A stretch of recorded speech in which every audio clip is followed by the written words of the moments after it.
Mari kita berdoa. Bapa di sorga, kami sangat-sangat mengucap syukur Tuhan. Karena kasih-Mu lah kami sehat, kami bisa melewati tahun 2024 oleh pimpinan-Mu. Dan Tuhan, sungguh kami syukurkan atas banyak hal yang telah kami lewati. Mungkin ada yang sangat menyedihkan, sangat berat, tapi bagaimanapun juga kami melewatinya. Dan kami apa adanya hari ini. Dan kami syukurkan semua itu Tuhan. Dan sekarang kami di minggu pertama tahun 2025. Tuhan, kami mau menatap ke depan. Kami tidak tahu apa yang akan terjadi. Tapi kami punya Tuhan yang tahu segala-galanya. Kami punya Engkau Tuhan yang memimpin tangan kami akan melewati tahun 2025. Kami percaya penuh padamu. Kami bersandar padamu Tuhan. Berharap padamu. Dan kami yakin Tuhan, Engkau mengasihi kami. Engkau memimpin langkah-langkah hidup kami. Itulah sebabnya Tuhan, kami sungguh-sungguh beriman kepadamu. Dan ingin meninggikan Engkau di dalam hidup kami. Dan kiranya firman-Mu di minggu pertama tahun 2025 akan menyinari kami semuanya. Dan terpujilah nama-Mu. Dalam nama Tuhan Yesus Kristus kami berdoa. Amin. Silakan duduk jemaat sekalian. Selamat tahun baru semuanya. Ya, harap semuanya jadi baru. Ya, terutama hati kita. Sungguh-sungguh ya, makin diperbaharui. Saya ingin mengajak membaca ayat di Mazmur 95. Dua ayat. Ayat 6 dan 7 dari Mazmur 95. Ya. Mazmur 95. Ya. Ayat 6 dan 7. Kalau sudah dapat kita membacanya bersama-sama. Ya. 1, 2, 3. Masuklah, marilah kita sujud menyembah, berlutut di hadapan Tuhan yang menjadikan kita. Sebab dialah Allah kita, dan kitalah umat gembalaannya, dan kawanan domba tuntunan tangannya. Pada hari ini, sekiranya kamu mendengar suaranya. Oke. Jemaat yang saya kasih dalam Tuhan, ini minggu pertama tahun 2025. Adalah momen yang baik bagi kita untuk mereview, untuk melihat sebentar ke belakang, dan kemudian mengambil keputusan untuk ke depan. Apa yang akan kita kerjakan yang akan datang. Inilah momen yang tepat. Ya. Nah, mengajak kita, katanya, marilah ya, kita sujud menyembah. Ya, zaman dulu, di zaman perjanjian lama, ibadah simbolik, ritualistik, berlutut. Ya. Tahun baru adalah momen untuk datang kepada Tuhan, untuk berlutut kepadanya. Semua yang mengakui Allah, semua yang mengakui Dia ciptaan, semua yang mengakui bahwa ada Sang Pencipta yang maha besar yang telah menjadikan kita dan alam semesta. Di hari pertama, di minggu pertama tahun yang baru, marilah kita datang kepadanya. Marilah kita sujudkan. Kalau di zaman perjanjian baru ini bukan mensujudkan kaki lutut kita, tapi marilah kita mensujudkan hati kita. Ya. Inilah perbedaan perjanjian baru dari perjanjian lama. Adalah di perjanjian lama, di zaman ibadah simbolistik, ritualistik, jasmania. Kita mensujudkan kaki kita, ya, mensujudkan lutut kita. Tetapi sekarang Tuhan mau sebenarnya bukan lutut kita, bukan badan kita. Yang Tuhan mau adalah kita mensujudkan hati kita kepadanya. Ada satu ketundukan, satu pengakuan dari dalam. Mengakui dialah Allah yang maha besar. Dialah yang menciptakan kita. Dan dia tahu segala-galanya. Hanya orang yang sombong, hanya makhluk ciptaan yang tak berbudi, yang durhaka, yang merasa bahwa dia hebat, dan dia tidak memerlukan Allah pencipta alam semesta yang maha besar. Sehingga tidak rela sujud menyembah kepadanya. Tetapi kita yang datang ke sini, kita adalah kumpulan orang-orang yang mengenal Allah yang benar, yang mengakui Allah yang benar, yang sungguh-sungguh percaya kepadanya, adalah hal yang sangat patut untuk datang kepadanya, sujudkan hati kita, dan mengakui dia adalah Allah yang maha besar. Dan jemaat yang saya kasih dalam Tuhan Yesus Kristus, dialah Allah pencipta alam semesta yang menciptakan manusia. Salah satu kehebatan manusia yang Tuhan ciptakan adalah apa? Manusia diberikan kesadaran diri dan diberikan tingkat IQ yang cukup, ya, sehingga kita menjadi makhluk yang bisa refleksi, kita bisa menjadi makhluk yang bisa menilai diri kita kembali.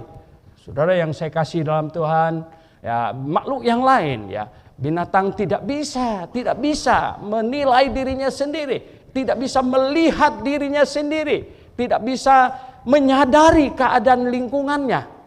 Saya punya beberapa anjing di belakang, gitu. Saya ketawa sekali ketika anjing saya lihat cermin, lihat dia sendiri, dia gonggong gitu. Ya, dia gonggong dirinya sendiri, saudara. Ya kita tidak demikian. Kita manusia yang Tuhan ciptakan, yang hebat. Ya, salah satunya adalah apa?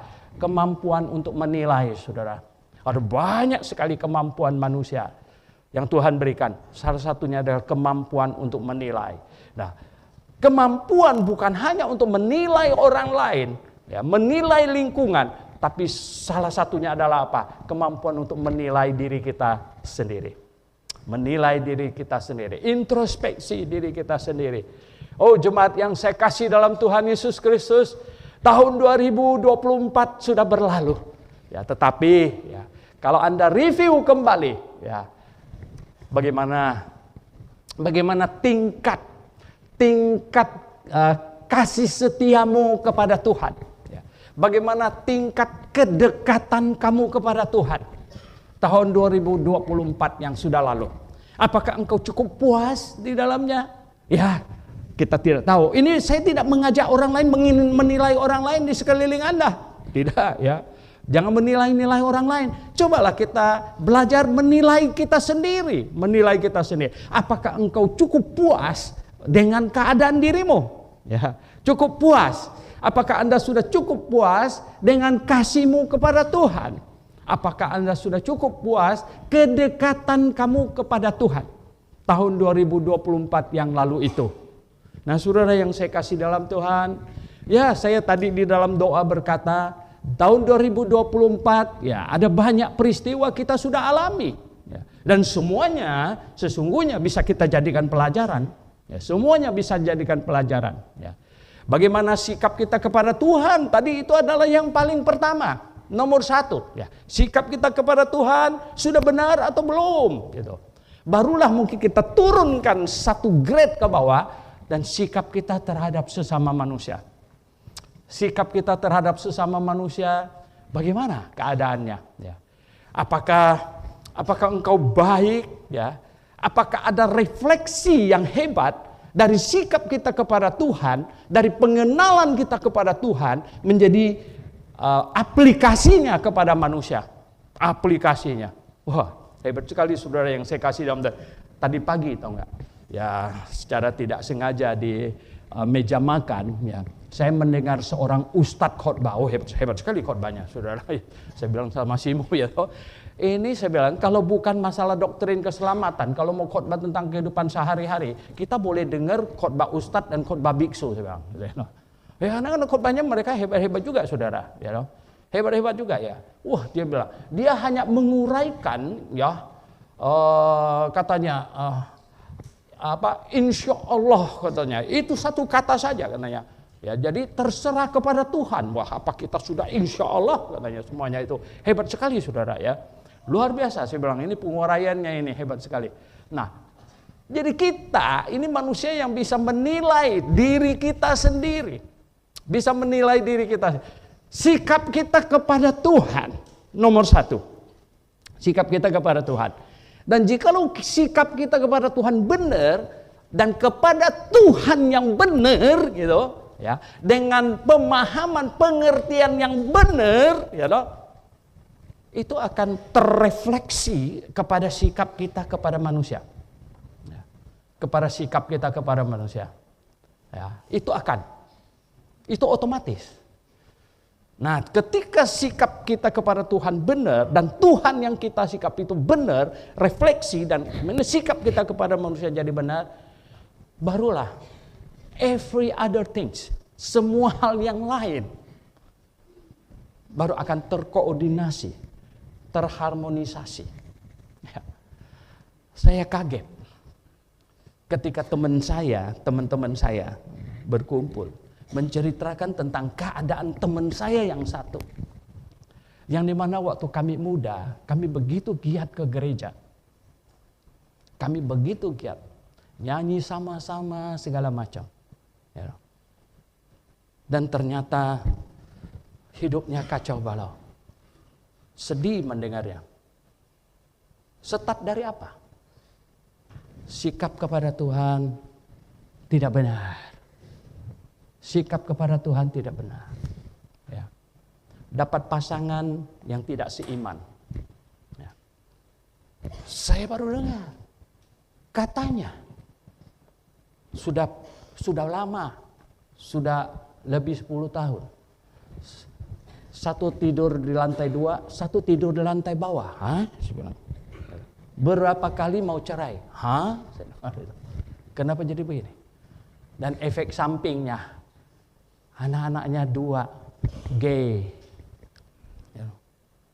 Aduh Tuhan. Ya. Akhirnya saya ngomong sama teman-teman. Saya bilang bukan 1-2. Saya sudah lihat banyak saya bilang. Ya. Banyak apa? Nah, ketika kekacauan sikap kepada Tuhan terdistorsi, kacau. Ya. Maka hasilnya ya, kehidupan kacau. Itu pasti. Oleh sebab itu ketika hubungan dengan Tuhan terperbaiki dengan baik, ya, jadi bagus, jadi mulus. Karena Tuhan Yesus bilang dia datang untuk membawa damai, ya, untuk membawa damai. Ya. Lah kenapa pula nggak damai-damai? Ya. Karena ada kekacauan hubungan manusia dengan Tuhan. Nah kalau dengan Tuhan saja nggak damai, bagaimana dengan orang lain bisa damai? Ya. Ini kekacauan. Nah, menilai diri sendiri, mengevaluasi ya, diri sendiri, mengevaluasi segalanya. Sehingga kita bisa mendapatkan sesuatu. Kira-kira kalau saya menggrade hidup saya 2024 yang lalu, angkanya berapa? Bisakah kita mengakui bahwa saya kurang baik dengan sesama manusia? Bisakah sebagai bapak-bapak mengakui bahwa saya kurang baik dengan anak saya? Cara saya salah. Bisakah anak-anak juga di sini, banyak anak-anak menilai diri sendiri bahwa saya sudah salah. Sikap saya sebagai seorang anak terhadap orang tua saya sudah salah selama ini. Dan terjadi banyak kekacauan, ketidakharmonisan, ketidakbahagiaan. Ya, semua itu. Saudara yang saya kasih dalam Tuhan, kalau kita tidak dapat melihat kesalahan kita, kegagalan kita, kekurangan kita, kita tidak bisa memperbaikinya ke depan. Betul nggak? Justru kita harus dapat melihat saya kurangnya di mana. Tahun 2024, saya kurangnya di mana? Sebagai istri bisa lihat, saya kurangnya di mana? Sebagai suami bisakah mengevaluasi? Saya kurangnya di mana dengan istri saya? Sehingga kita perbaiki ke depan. Bisa. Nah ini. Ya. Tuhan mengasihi kita. Tuhan mau semuanya terjalin dan tersusun dengan harmonis. Indah. Indah. Dan jikalau ada terjadi gangguan di satu sisi, dia bisa mengefek kepada sisi yang lain. Mengefek. Itu sudah pasti. Oleh sebab itu kita perlu selalu ya, rendah hati di hadapan Tuhan. Biarlah Tuhan, saya bisa mengoreksi diri saya. Dan akan jadi baik ke depan. Nah, jemaat yang saya kasih dalam Tuhan Yesus, di minggu pertama ini, ya, saya ingin mengajak jemaat kita melihat sejenak kepada masa yang barusan kita lewati, 1 tahun 2024. Saya kurang di mana sehingga perlu diperbaiki. Nah, jemaat yang saya kasih dalam Tuhan Yesus, kita semua mau tahun 2025 lebih bagus, amin? Ya kan? Mau ya. Suami istri lebih harmonis, ya. Lebih saling mengasihi, amin? Orang tua anak semuanya lebih baik, mau? Ya. Oh, betapa indahnya. Ya. Bahkan satu keluarga besar harmonis, indah, mau? Ya. Ini yang kita mau, saudara. Nah, setelah kita evaluasi diri kita, kita dapatkan, oke, saya kurangnya ini. Ya. Ke depan, saya mau maju. Ya. Orang Kristen adalah orang yang penuh harap, orang yang memandang ke depan. Rasul Paulus juga punya hari-hari gelap di masa lalu. Tetapi ya, di Filipi pasal 3, Anda lihat. Di Filipi pasal 3 dia berkata apa? Filipi pasal 3 katanya ya. Ayat yang 12 sampai 14. Filipi pasal 3 dari ayat yang ke-12 sampai 14. Kita baca sama-sama. 1, 2, 3. Bukan seolah-olah aku telah memperoleh hal ini atau telah sempurna, melainkan aku mengejarnya. Kalau aku dapat juga menangkapnya, karena aku pun telah ditangkap oleh Kristus Yesus. Saudara-saudara, aku sendiri tidak menganggap bahwa aku telah menangkapnya, tetapi ini yang kulakukan. Aku melupakan apa yang telah di belakangku dan mengarahkan diri kepada apa yang di hadapanku dan berlari-lari kepada tujuan untuk memperoleh hadiah, yaitu panggilan surgawi dari Allah dalam Kristus Yesus. Wah, ya. Paulus bilang, dia melupakan apa yang di belakangnya. Paulus pernah menjadi orang yang sangat kejam. Kamu bisa bayangkan. Dia jadi komandan pada waktu Stefanus dibunuh. Dia lempar pakai batu. Kenapa kita tahu jadi komandan? Kita mencatat semua orang yang mau ambil batu lempar, taruh bajunya di bawah kaki Paulus. Kan dia komandannya. Taruh baju di bawah kakinya. Mungkin dia begini cekak pinggang. Nah, mati lo katanya, ya kan. Akhirnya semua yang mau ikut lempar taruh bajunya di bawah kaki Paulus dan mereka matikan Stefanus. Wih, orang yang garangnya bukan main-main itu, galak dia. Ya. Dan dia bilang apa di dalam 1 Timotius pasal 2. Coba lihat. 1 Timotius pasal 2, dia tulis kepada Timotius. Dia tulis kepada muridnya. Dia tulis apa? 1 Timotius pasal 1 ayat 15 katanya ini. Perkataan ini benar dan patut diterima sepenuhnya. Kristus Yesus datang ke dunia untuk menyelamatkan orang berdosa. Dan di antara mereka akulah yang paling berdosa. Seringkali orang lain tuh lihat orang lain berdosa. Banyak orang lihat dia, oh si dia berdosa itu. Yang satu itu berdosa, yang satu itu berdosa. Jadi semua orang lain berdosa. Diri sendiri lupa dia. Iya nggak? Menilainya begitu. Wah, itu dia. Ya. Ini khotbah Pak Suwento tuh untuk si itu tuh cocok tuh. Gitu ya. Karena dia berdosa. Cocok untuk si ini, dia berdosa. Dia lupa dia sendirinya. Paulus mengajar kepada kita. Yesus Kristus datang untuk menyelamatkan orang berdosa. Dan katanya apa? Dan di antaranya siapa yang paling berdosa? Dia nggak bilang yang paling berdosa kamu Timotius, gitu ya. Enggak, gitu. Dan yang paling berdosa dari semuanya siapa? Akulah. Akulah yang paling berdosa. Oh, saudara yang saya kasih dalam Tuhan Yesus. Ketika seseorang melihat dirinya orang berdosa, ya, disitulah kasih karunia Tuhan bertumbuh. Ya, disitulah kasih karunia Tuhan Yesus bertumbuh. Kenapa dewasa ini? Kenapa di zaman modern ini orang sulit terima Tuhan Yesus? Karena lihat orang lain berdosa, dirinya enggak. Jadi dia tidak memerlukan anugerah Tuhan. Dia malah, oh si Anu perlu, oh saya enggak. Saya kan orang baik-baik. Saya orang baik-baik, enggak. Tapi Paulus bilang apa? Yesus Kristus datang untuk orang berdosa.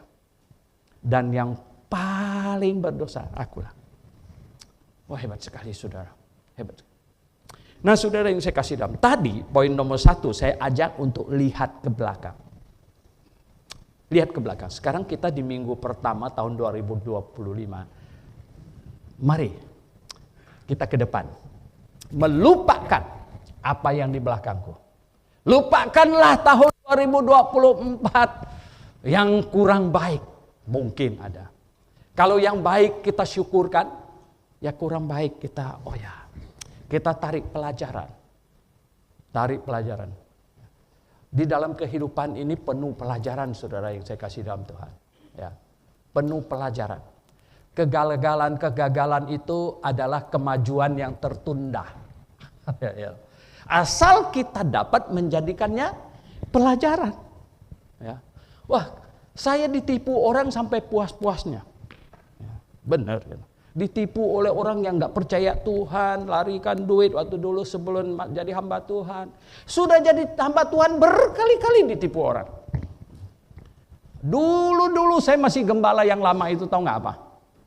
Ada satu anak muda, dia sudah cukup giat jadi pemuda saya. Ya. Satu hari dia datang sama saya, bikin saya kaget, tahu nggak?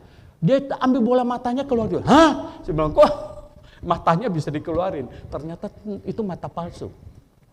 Dia bilang, Pak Suwento, dia bilang, saya mau minta tolong ini. Oh boleh? Saya bilang, apa? Ini mata saya sudah longgar katanya. Jadi mirip gigi kita kalau sudah lama kan jadi longgar gigi palsu. Dia bilang mau bikin yang baru. Oh ya, saya bilang. Bikinnya di mana? Oh bikinnya di RSCM. Oh. Ya. Lalu saya bilang gimana? Saya kekurangan duitnya. Oh ya, saya bilang. Nah, pikir ini pemuda yang rajin. Ya. Saya bilang oke. Ya. Nanti saya biayain bikin mata yang baru. Terus saya yang lama dari teman yang lama yang cepat sini tahu ada Matius itu yang kita punya. Ya. Saya bilang Matius, kamu bawa dia ke RSCM, cetak matanya, kemudian bikin yang baru. Nah, ya, ini duit kamu yang bawa. Wah, dia nggak mau. Dia bilang, Pak Suwento kasih saja duitnya sama saya. Loh, saya bilang bukan begitu. Saya mau bikinkan mata sama kamu. Kamu ikut Matius ini ke RCM dan dicetak. Nanti dia bayarin semuanya. Enggak mau. Dia enggak mau. Kasih uangnya sama saya. Lah, saya bilang enggak begitu. Saya pikir kasih duitnya dia bikin apa tidak kita enggak tahu betul. Yang lama dia tetap pasang, dia duitnya dipakai yang lain gitu kan gitu. Enggak bisa. Saya bilang saya mau si ini yang bawa dia. Lalu nanti saya pukul kamu. Saya bilang hampir saya tempeleng dia, tahu nggak? Saya bilang kamu ini mau minta tolong sama saya, nggak mau pakai cara saya, malah mau pukul saya. Waduh. Pernah ada satu mahasiswa masuk ke sini, itu belasan 20-an tahun lebih yang lalu, masuk di sini, baru masuk beberapa bulan, dia cerita lagi, mamanya masuk rumah sakit katanya. Sudah selesai penyakitnya, mau keluar nggak ada dananya. Aduh. Dengar begitu kita kan hatinya bagaimana? Saya tanya perlu berapa? Karena perlunya sekitar 300 sampai 400 ribu waktu itu. Akhirnya sampai ngikurnya, itu kurnya yang sekarang jadi gembala kursi ini kur. Sebab saya sama ibu bilang udah kasih ya, walaupun kita juga kekurangan duit, tapi ini orang mau keluar rumah sakit nggak ada duitnya bagaimana? Udah kasih duit. Tapi saya nggak kasih duitnya sama dia. Kur, saya bilang ini kau pegang nih duit ya. Jangan coba-coba jatuh ke tangan dia. Kamu bayar langsung aja di rumah sakit. Di mana? RSCM. Kurnia bawa dia naik motor di sana itu. Sampai di RSCM dah. Kurnia tanya, mana mama kamu di kelas di kamar mana? Puter-puter pura-pura lupa dia. Pura-pura lupa dah enggak. Apa yang terjadi tahu enggak? Sudah puter-puter di mana-mana. Ulang-ulang dia bilang Kurnia. Kak dia bilang, sinilah duitnya kakak pulang aja nanti saya bayar sendiri. Kurnia bilang nggak bisa, Pak Suhento pesen, ini harus saya bayarnya di kasir. Puter-puter dia bilang nggak dapat. Akhirnya dia terpaksa open. Mama saya nggak sakit katanya ada di rumah. Nah lo, gitu. Lalu Kurnia bonceng dia ke rumah, mamanya bikin kopi segala macam, gitu kan. Balik ke sini kasih tahu saya, Pak mamanya nggak sakit. Hah? Saya bilang, di mana? Tadi bikin kopi untuk kami karena di rumah. Ya ampun, saya bilang mana duitnya balikan ke sini. Saya suruh tata usaha, saya bilang bikin surat dia dikeluarkan. Hidup ini penuh pelajaran, ya, penuh pelajaran saya bilang. Ya. Pelajaran keberhasilan kita syukurkan. Pelajaran, bahkan ditipu orang pelajaran nggak? Oh ya pelajaran. Nah hidup ini pelajaran. Lalu sekarang kita mau memandang ke depan. Kita mau memandang ke depan.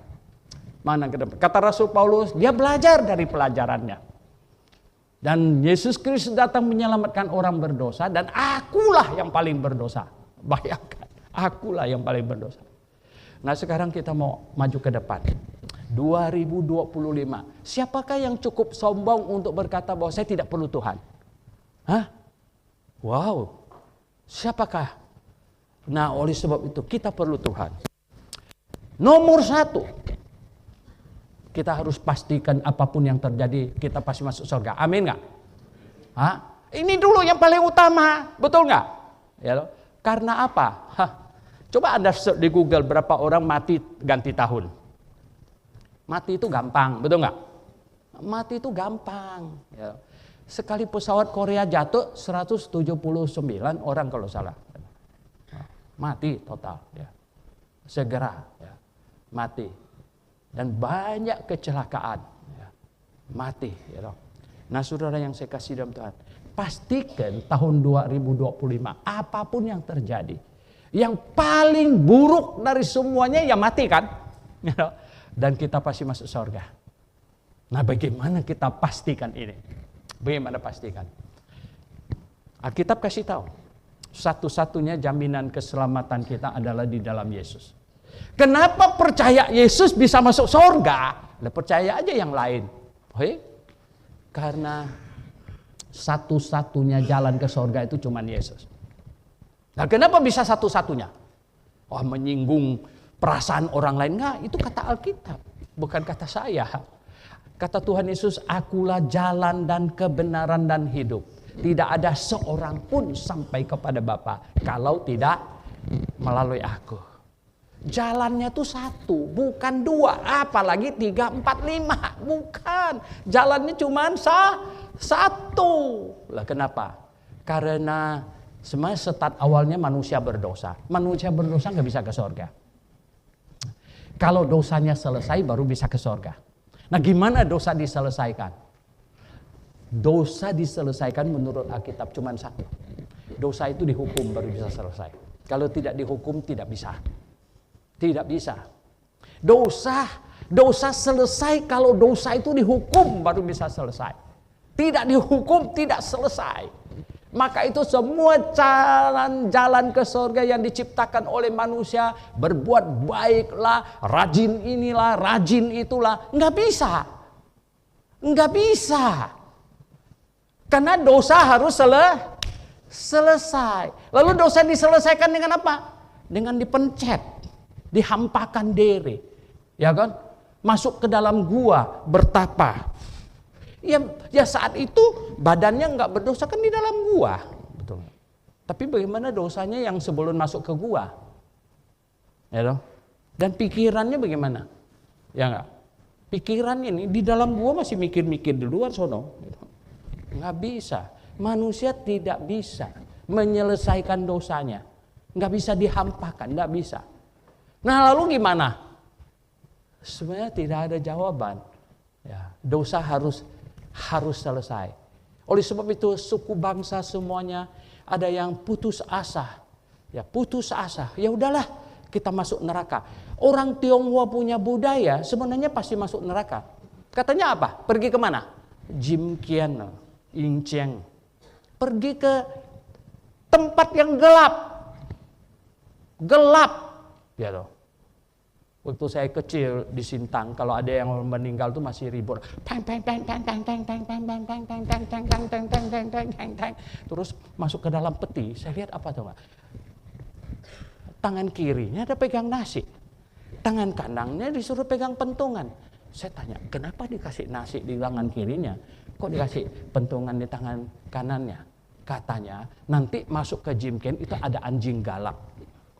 Ya, pertama-tama kasih makan nasi gitu. Kalau bisa dia makan nasi, hilang dia punya konsentrasi ke kita, bisa lari. Terus nasinya dia belum bisa berhasil, masih ada pentungan. Tuh saya kecil saya pikir ini, lah kalau anjingnya anjing pudel sih lewat kita, betul nggak ya? Kalau herder belum tentu. Saudara yang saya kasih dalam Tuhan, ya, wah, kenapa? Karena orang Tionghoa punya filosofi tidak ada obat, kita masuk ke dalam. Ya, makanya tahu nggak? Kalau mati nangisnya, waduh, berhari-hari, ya, berhari-hari. Saya ingat pada waktu saya kira-kira 10 tahun ya. 10 tahun apa 11 tahun gitu. Saya punya sukung meninggal gitu. Di Nangalebang di sana. Semua orang nangis. Tuh ada yang kasih komanda. Ayo mulai lagi. Kalau sudah capek sendiri berhenti. Terus mulai lagi. Mulai gitu. Oh hebat amat ini semua orang. Kenapa? Putus asa. Nggak bisa. Karena kita nggak bisa selesaikan dosa. Nggak bisa. Nah. Maka itu Tuhan Yesus datang. Tuhan Yesus datang, tahu nggak? Tuhan Yesus datang.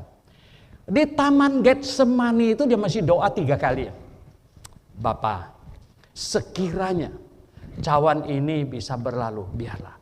Doa itu kalau kita sederhanakan pakai bahasa sehari-hari. Bapa, sekiranya ada cara lain, ada jalan lain untuk selamatkan manusia. Pakai cara itu. Artinya tidak perlu dia naik ke salib. Tapi untung Tuhan Yesus ngomong apa tahu nggak? Tetapi kehendakmu lah yang jadi.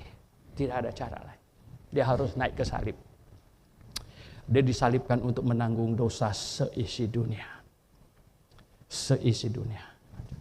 Dosa saya, dosa kamu, sebenarnya dosa orang di luar, dia tidak tahu. Tugas kita kasih tahu mereka. Ya. Dosa saya, dosa kamu, dosa mereka, dosa semuanya ditaruh ke atas dirinya dan dijatuhkan hukuman yang terbesar. Terbesar. Nah ini yang namanya kabar baik. Kabar baik kan Injil. Kasih tahu orang lain, kamu mau dengar kabar baik nggak? Kabar baik apa? Dikasih 10 miliar, wah lebih mahal dari itu. Ya kan? Masuk surga. Bebas. Karena dosa kamu sebenarnya ditanggung oleh Yesus. Kamu hanya perlu berterima kasih kepadanya. Nggak usah pakai ganti apa segala. Kamu hanya perlu terima kasih saja kepadanya. Cuman itu, iya. Berterima kasih kepada Tuhan Yesus. Tuhan, terima kasih. Engkau rela menanggung dosaku. Aku seharusnya dihukum punya, tapi engkau dihukumkan menggantikan aku. Oh, cuman itu. Cuman itu. Jalan ke surga gampang nggak? Lebih gampang bahkan dari semua jalan yang ada di dunia ini. Karena jalan ke surga itu cuman bilang, Tuhan Yesus, terima kasih engkau dihukumkan menggantikan saya. Cuman segitu. Masa enggak bisa lakukannya? Kalau tidak bisa ngomong, lahir memang sudah bisu di pikiran. Pikiran, di hati. Roma pasal 10 ayat 10 ngomong apa coba? Surat Roma pasal 10 ayat 10. Gampang sekali ingatnya, 10-10 ya. Roma pasal 10 ayat 10 ya, berkata apa katanya? Nih, karena dengan hati orang percaya dibenarkan dan dengan mulut orang mengaku diselamatkan. Dengan hati orang percaya dibenarkan. Bahkan belum sempat mau mengucapkannya, cuman di dalam hati, iya, sudah dibenarkan. Ingat, waktu Petrus diundang ke rumahnya Kornelius, Petrus sedang khotbah saja, ya, katanya Roh Kudus sudah turun dan memenuhi Kornelius. Kenapa? Karena sambil Petrus khotbah, Kornelius sudah mengiyakan. Amin, amin, amin. Roh Kudus langsung. Betul nggak? Karena apa? Akhir Alkitab bilang, dengan hati orang percaya dibenarkan. Dengan mulut mengaku, maju ke depan di sini, ya, memberi diri dibaptis. Begitu. Nah, kalau sudah demikian, orang yang sudah melakukan ini pasti masuk surga. Pasti. Orang suka bilang saya, Pak Suhento jangan sombong, makanya surga punya kamu, kok boleh pasti-pastiin orang. Oh enggak, surga bukan punya saya. Saya bukan tukang jaga pintunya gitu ya. Bukan, dan saya juga bukan jual surat untuk garansi orang masuk surga. Wih, kalau saya punya wewenang hak untuk jual surat itu, ya saya naikin harganya. Ya. Oh, naikin harganya. Enggak, saya bukan itu. Saya hanya mau kutipkan apa kata Alkitab. Ya, kalau orang yang sudah berbuat demikian itu, Alkitab kasih garansi pasti masuk surga. Coba kita buka lagi di Roma pasal 5. Roma pasal 5. Ya. Ayat ini. Ayat 8 sampai 10. Ya. Ayat 8 sampai 10. Coba, apa katanya? Ayat 8. Akan tetapi, Roma pasal 5 ayat 8, akan tetapi Allah menunjukkan kasih-Nya kepada kita. Jadi Allah menunjukkan kasih-Nya kepada kita oleh karena Kristus telah mati untuk kita. Jadi Kristus sudah mati untuk kita. Bayangkan, ketika kita masih berdosa. Ayat 9, lebih-lebih karena kita sekarang telah dibenarkan oleh darah-Nya. Jadi kita dibenarkan oleh darah-Nya. Kalimat berikutnya katanya apa? Kita mudah-mudahan akan diselamatkan dari murka Allah. Begitu. Kita apa katanya di situ? Kita pasti, bukan mudah-mudahan. Ya, insya Allah masuk surga gitu. Ya, orang tanya, gimana? Kalau mati sekarang masuk surga, masuk neraka? Ya, mudah-mudahan Pak. Gitu. Mudah-mudahan. Kita bilang apa? Pasti. Ini ayatnya. Ya. Lebih-lebih karena kita sekarang telah dibenarkan oleh darah-Nya, kita pasti akan diselamatkan dari murka, ya, dari murka Allah. Ayat 10 diulangi sekali lagi loh. Coba ayat 10. Sebab jikalau kita ketika masih seteru, masih musuh Allah nih, kita masih seteru, ya, diperdamaikan oleh kematian anaknya. Jadi kita diperdamaikan. Tadinya kita itu musuh Allah, diperdamaikan oleh kematian anaknya. Lebih-lebih kita yang sekarang telah diperdamaikan, ya, mudah-mudahan akan diselamatkan. Begitu?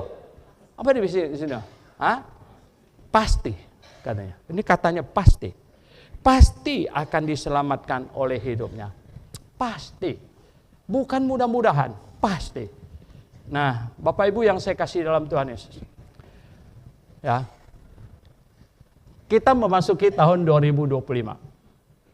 Ya, sudah terima Tuhan, sudah mengaminkan dengan hati. Tuhan Yesus, terima kasih. Engkau dihukumkan menggantikan saya. Karena Yesus telah dihukumkan menggantikan kamu, maka kamu tidak akan dihukumkan lagi. Ya. Mengapa saya bisa pasti masuk surga? Karena saya tidak akan dihukum lagi. Kenapa kamu tidak akan dihukum? Karena Yesus sudah menggantikan saya dihukumkan. Emangnya mau dihukum berapa kali? Ya kan Yesus sudah menggantikan saya dihukumkan. Jadi saya pasti masuk surga. Oh, kok bisa pasti? Yang garansi bukan saya. Yang garansi yang punya surga. Betul nggak? Iya kan, kalau yang garansi yang punya surga, ya toh. Nah, kalau pergi ke rumah saya, ada orang yang debat-debat dengan saya di Facebook, di WhatsApp, ya toh, marah-marah. Saya bilang saya nggak marah sama. Oh, mereka bilang Pak Suento marah sama saya. Enggak, kalau dia datang ke Garafe, saya akan ajak dia minum kopi. Garansi nih Pak, bener. Oh iyalah, karena rumah saya. Ya. Kalau rumah orang lain saya nggak berani garansi, betul nggak? Kalau kamu pergi ke rumahnya Rio, dia akan kasih kamu minum kopi. Dia bilang enggak, kamu sembarangan janji orang gitu. Ya toh, bukan begitu ya. Kalau ke rumah saya janji. Nah kalau yang punya sorga janji gimana? Yang punya sorga, kita aminkan. Jaminan masuk surga. Anda sudah pasti masuk surga? Amin. Pasti ini. Amin. Ya toh. Artinya gini, sudah mengaminkan dengan segenap hati enggak bahwa Yesus dihukumkan menggantikan Anda? Saya bilang, Tuhan, amin Tuhan. Terima kasih Engkau rela dihukumkan menggantikan saya. Ya, menggantikan. Bahkan sebenarnya bisa melihat dirimu berdosa sehingga Yesus menanggung semua dosamu. Amin. Ya. Ini penting. Ini penting. Ya. Itu baru nomor 1. Nomor 2. Kalau sudah pasti masuk surga. Ini pasti masuk surga belum nih ya? Pasti nggak? Amin. Coba angkat tangan yang pasti masuk surga. Semuanya angkat tangan, yuk. Pasti masuk surga. Hebat nih ya. Pasti masuk surga. Kita pasti masuk surga. Nah, kalau kita pasti masuk surga kan belum masuk, betul nggak? Masih duduk di sini kan? Ya loh. Ya mudah-mudahan tahun 2025 kita aman-aman aja, belum pergi ke surga gitu ya. Gimana? Siapa mau pergi duluan? Sebenarnya saya mau pergi duluan. Ya loh. Saya selalu bilang Tuhan, kalau pekerjaannya selesai sini, saya pergi duluan. Ya, Tuhan, tolong saya bilang.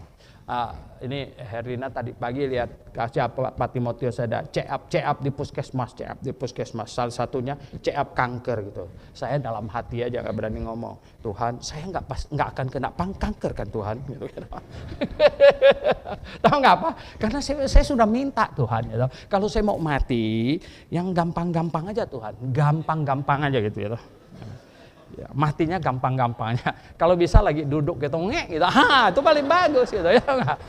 Itu paling enak itu. Daripada duduk di kursi roda didorong-dorong gitu entah kemana mana ya enggak. Lalu berobat ngantri lagi. Waduh, panjang amat antriannya gitu ya enggak. Oh, repot sekali. Makanya saya minta Tuhan mau panggil saya mah anytime gitu, kapan saja. Yang gampang-gampang lah gitu ya, yang gampang-gampang gitu. Nah, saudara yang saya kasih dalam Tuhan, karena kita pasti masuk surga. Nah 2025 belum masuk surga. Yang muda-muda masih mau agak lamaan dikit gitu kan. Tapi kita perlu apa nomor 2? Kita perlu dipimpin oleh Tuhan. Amin. Kita perlu dipimpin oleh Tuhan. Jangan main-main. Ya. Karena kita tidak tahu apa yang akan terjadi di depan. Kita tidak tahu. Kita tidak tahu dunia kita akan bagaimana. Nah, kita tidak tahu. Kita tidak tahu. Kalau Putin agak sinting, ya loh. Lalu dia mulai ngebom ya Ukraina dengan nuklir ya toh, dan negara-negara di Eropa terpicu ya toh, juga neken-neken dia punya senjata nuklir ya toh. Kamu pikir Indonesia cukup jauh? Kita tidak kena. Wow ya. Sekurang-kurangnya tidak kena dia punya radiasi, kita kena efek ekonomi lah, apalah segala macam, betul nggak? Wih, itu akan runyam saya kasih tahu. Pasti runyam ya toh. Nggak tahulah apapun juga yang terjadi lagi, kita tidak tahu apa yang akan terjadi. Maka itu kita perlu apa? Tuhan pimpinlah aku. Betul nggak? Kita perlu katakan Tuhan pimpinlah aku.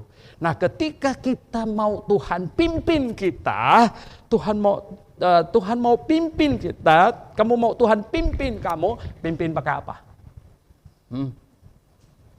Kasih itu kolor anjing di sini. Tuhan tarik itu. Bukan. Tuhan pimpin apa? Tuhan pimpin pakai firman-Nya. Ya.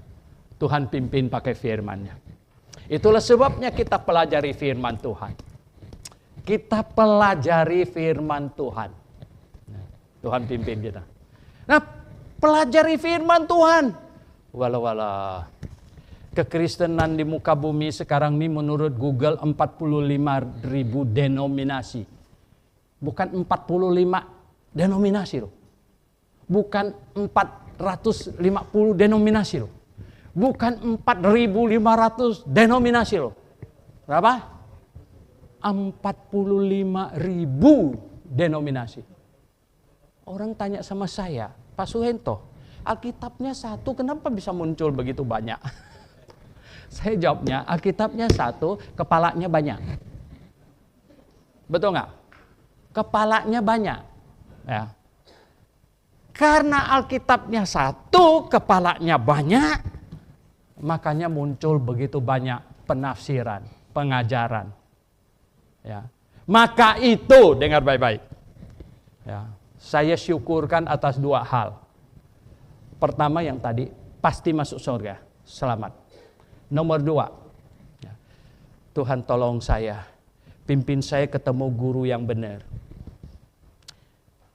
Baru kemarin saya ketemu teman. Pengajaran Suhento benar katanya. Tapi saya lebih pilih pengajaran Tuhan Yesus. Saya bilang sama dia. Saya bilang sama dia. Yang bisa langsung diajar Tuhan Yesus, ya, itu adalah para rasul orang sejaman itu yang dibawa jalan sana sini. Sesudah itu kita semuanya belajar kepada murid yang terdahulu. Ngerti nggak? Lalu gimana kamu belajar? Masuk ke kamar, tutup sendiri. Tuhan Yesus, tolong kau ajar saya Tuhan. Ajarlah saya Tuhan, ajarlah. Tuhan, ajar saya. Kau teriak-teriak sampai histeris. Muncullah dia. Nah, kau bisa ngeri dong. Kalau dia munculnya putih-putih, terang-terang, bagus. Mungkin kau bilang, oh Tuhan, ajarlah saya Tuhan. Tapi munculnya ada tanduk, kau nggak keburu buka pintu. Betul nggak? Kau nggak keburu buka pintu, bisa pintunya jebol sama kamu. Saking kamu mau buru-buru mau keluar. Nah gitu lagi. Makanya Tuhan, Roh Kudusnya memimpin para rasul. Ini dituliskan kepada kita. Karena kita tidak bisa belajar langsung kepada Tuhan. Kita perlu guru. Maka itu diberi karunia guru. Untuk menolong jemaat, ada rasul, nabi, penginjil, gembala, dan guru. Baca Efesus pasal 4 ayat 11. Ada guru, ada guru. Saya bilang dalam hidup saya, ada banyak hal saya ucapkan syukur kepada Tuhan. Tapi yang pertama, ada misioneri sampai ke Kalimantan sana, saya diselamatkan. Nomor satu. Nomor dua, saya ketemu guru-guru yang bagus. Guru yang bagus, ya. Sehingga saya mengenal kebenaran dengan sebaik-baiknya. Dan Anda sudah ketemu guru yang bagus belum? Oh ini penting, ya. Oh ini penting, benar ya. Kalau belum cari saja, ya. Cari saja. Anda harus ketemu guru yang benar, betul nggak? Ada orang tuduh saya, Suhento dia paling sesat, pengajaran GBA sesat. Di Facebook dia bikin gitu, tahu nggak? Saya reply di situ. Kalau kamu bisa datang, tunjukkan saya di mana sesat, pakai ayat Alkitab, saya kasih 1 miliar. Saya bilang. Wow. Sehingga yang lain-lain tuh bilang, yang di bawahnya yang komentar, ayo pergi dong, katanya. Pergi dong, semuanya bilang gitu. Nah, saudara yang saya kasih dalam Tuhan. Ya, kita mau dipimpin oleh Tuhan. Tuhan pimpin kita pakai Alkitab. Tuhan pimpin kita pakai Alkitab. Ya. Sekarang orang belajar Alkitab tuh bisa macam-macam, ya kan? Wah, baru kemarin, ya, selesai doktor online, sehingga banyak yang di belakangnya itu, ini sih dokter abal-abal segala macam gitu. Ada selesai doktor online, macam-macam. Ya, ada yang tulis di bawahnya apa? Itu mah untuk nyari duit doang, gitu kan segala macam. Ya segala macam gitu. Nah saudara yang saya kasih dalam Tuhan, sekarang kalau orang mau belajar Alkitab di online penuh, ya, tapi hati-hati. Saya kasih tahu hati-hati. Ya, kenapa tahu nggak? Dari 45.000 itu, menurut Anda berapa banyak yang sesat, berapa banyak yang benar? Hah? Wow, sekali Anda salah, Anda akan kacau balau. Kacau balau hidupmu. Kacau balau. Saya sudah lihat banyak orang yang hidupnya kacau balau. Tahu nggak? Di Pontianak, saya tinggal di rumah. Orang tanya sama saya, ada hantunya nggak? Oh, nggak, hantunya di mana? Baru saya bilang, nah Pak Soento tahu nggak, di rumah ini, yang tinggal di rumah ini istrinya meninggal. Hah? Meninggalnya di sini katanya. Ada hantunya? Enggak, saya nggak ketemu hantunya. Terus saya cari tahu, saya bilang kenapa istrinya meninggal masih muda? Dia bilang, waktu melahirkan, dokternya bilang gini, nggak bisa selamat dua-dua, selamat bayi atau selamat ibunya. Tanya suaminya mau selamatkan yang mana? Mau selamatkan bayinya atau mau selamatkan istrinya? Celakanya apa tahu nggak? Suaminya bilang selamatkan bayinya. Istrinya dibiarin mati aja. Kalau kamu yang jadi istrinya, hai wanita. Lalu saya tanya, kenapa alasannya, kenapa begitu? Katanya suaminya pergi ke gereja yang kalau bayi belum dibaptis belum masuk surga, belum ada jaminan masuk surga, sedangkan istrinya sudah dibaptis ada jaminan masuk surga. Jadi udah biarin istrinya mati katanya gitu ya. Anaknya biar dia lahir nanti dibaptis. Walah. Saya kasih tahu kamu, dalam hidup di muka bumi ini tidak ada hal lain yang lebih mempengaruhi manusia selain imannya. Nangkep nggak? Ya. Karena dia mempercayai itu. Sampai dia rela. Kalau saya jadi orang tua istrinya, saya marah besar. Masa anak saya disuruh mati? Oh, ada begitu. Ini celaka ini. Jadi gini jemaat yang saya kasih dalam Tuhan Yesus. Ketika engkau mempercayai sesuatu yang salah, wah, efeknya itu jauh, saya kasih tahu. Efeknya itu jauh dan bisa fatal, bisa sangat fatal dan sudah banyak buktinya ya. Sudah banyak buktinya. Itulah sebabnya kenapa kita harus mengimani iman yang benar. Kenapa kita harus mengimani penafsiran Alkitab yang benar. Yang benar, yang sesuai dengan Alkitab dan sesuai dengan akal sehat logika. Tuhan Yesus sendiri berkata, kasihilah Tuhan Allahmu dengan segenap hatimu dan jiwamu dan dengan segenap apa? Akal budimu, pikir, jangan merem. Kalau pengajaran coba tutup mata, kita doa, gulung-gulung, nyanyi 20 kali lagu yang sama. Ya ampun, sampai apa tahu nggak? Lupa saya ada di mana gitu. Wow, ya tahu. Nah ini pasti salah gitu. Nah. Selalu kita disuruh nyalakan akal budi kita, nyalakan. Ya. Nah saudara yang saya kasih dalam Tuhan Yesus. Nyalakan akal budi kita. Ya. Kalau engkau mempercayai sesuatu yang salah, efeknya jauh sekali. Nah oleh sebab itu kita berdoa, Tuhan tuntunlah saya, tuntunlah hidup saya. Ya tiap-tiap hari dengan firman-Mu. Ya, tuntunlah hidup saya tiap-tiap hari dengan firman-Mu. Ya, tuntunlah saya untuk mendapat kebenaran. Saya mau pergi ke gereja yang benar Tuhan. Saya tidak mau pergi ke gereja yang salah. Itu akan mengefek saya. Mengefek suami istri saya. Mengefek anak-anak saya. Mengefek ke orang tua, sanak famili saya. Akan mengefek semuanya. Saudara yang saya kasih dalam Tuhan. Mohon Tuhan tuntun. Ya. Pengajaran yang benar yang dari Tuhan. Itu membawa sukacita. Ya. Membawa sukacita. Betul nggak? Amin. Membawa sukacita. Karena Tuhan datang mau bawa sukacita. Waktu malaikat menampakkan diri kepada gembala, katanya apa? Damai di bumi dan sukacita. Ya. Di antara manusia. Ya. Ada kebahagiaan. Jadi di dalam kebenaran, di dalam semua orang yang di dalam kebenaran yang mempercayai Alkitab sebagai kebenaran, pengajaran, penafsiran doktrin-doktrin yang benar yang sesuai dengan Alkitab, membawa sukacita. Amin. Ya, penuh sukacita. Wow, ya, sukacita yang didapatkan dari firman Tuhan, dari Tuhan Yesus saja, itu sudah menyelesaikan lebih dari separuh persoalan hidup kita. Amin nggak? Ya, coba bayangkan. Ya, coba bayangkan. Saya secara tidak sengaja mendengarkan seorang motivator Ini motivator perusahaan nggak? Saya nggak tahu asuransi atau apa katanya. Katanya gitu ya. Ada di dosen sosiologi katanya. No.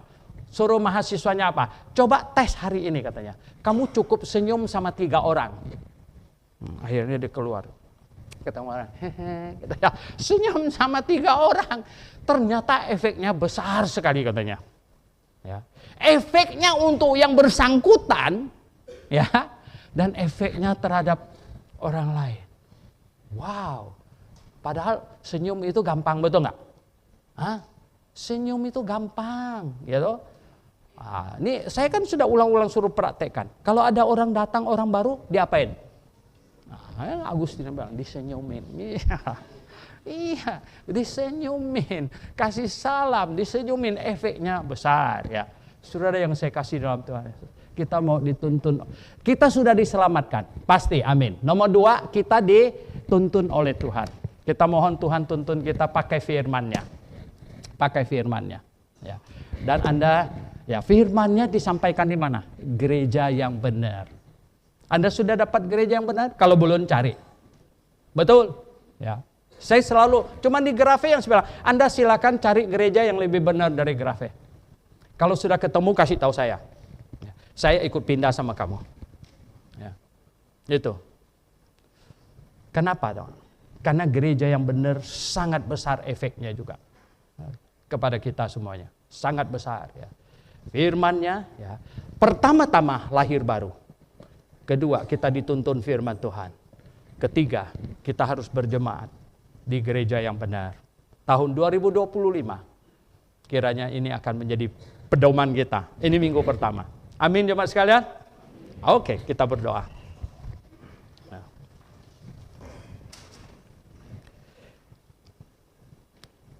Mari kita renungkan. Kasih karunia Tuhan luar biasa. Kita tutup mata, kita hanya melihat diri kita sendiri. Kita melihat diri kita sendiri. Tuhan menginginkan orang-orang yang rendah hati. Orang-orang yang bisa mengintrospeksi hatinya. Apakah 2024 kita lebih banyak melakukan hal yang positif atau lebih banyak yang negatif? Mari kita tutup mata, kita tundukkan kepala, kita introspeksi diri kita. Terus kita bisa dapatkan apa yang kita mesti perbaiki. Apa kita mesti perbaiki. Ya. Sehingga hubungan suami istri kita lebih baik. Ya. Hubungan anak orang tua semua baik. Dan hubungan sanak famili, kita menyinari mereka. Kita membawa mereka. Kebenaran melalui hidup kita dan kebenaran doktrinal kita sampaikan. Dan memasuki tahun 2025, hal yang nomor 1 terpenting sekali. Apapun yang terjadi, saya pasti masuk surga. Bisa enggak? Anda pastikan itu. Pastikan itu. Bisa. Sampaikan kepada Tuhan. Hari ini juga Anda katakan kepada Tuhan, Tuhan Yesus, ya, saya mengaminkan Engkau dihukumkan menggantikan saya. Sehingga saya bahagia. Saya tidak akan dihukumkan lagi karena Engkau sudah dihukumkan gantikan saya. Saya bahagia sekali. Saya bersyukur atas ini. Ini kebenaran yang sungguh lebih mahal dari apapun, Tuhan. Betapa Engkau mengasihi saya, Engkau dihukumkan menggantikan saya. Sehingga saya, apapun yang terjadi, saya pasti masuk surga. Bisa Engkau katakan kepada Tuhan. Dan juga katakan kepada Tuhan, Tuhan, tuntunlah hidup saya. Peganglah tangan saya. Tuhan, saya akan memperlakukan firman-Mu sebagai pedoman hidup saya. Pedoman hidup saya. Karena melalui firman-Mu lah Engkau menuntun hidup saya. Tuntun saya ketemu pengajaran yang benar. Karena dunia ini dipenuhi dengan pengajaran yang salah, yang sesat.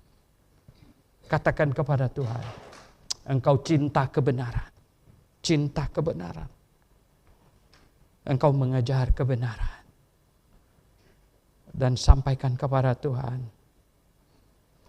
akan menjadi alatnya untuk menolong orang lain juga. Ini satu langkah lebih hebat lagi.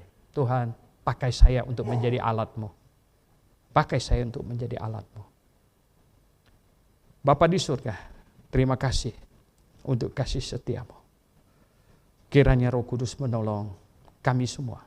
Selanjutnya Tuhan, firman-Mu, tanamkan itu dalam hati kami. Dalam nama Tuhan Yesus Kristus, kami berdoa. Amin.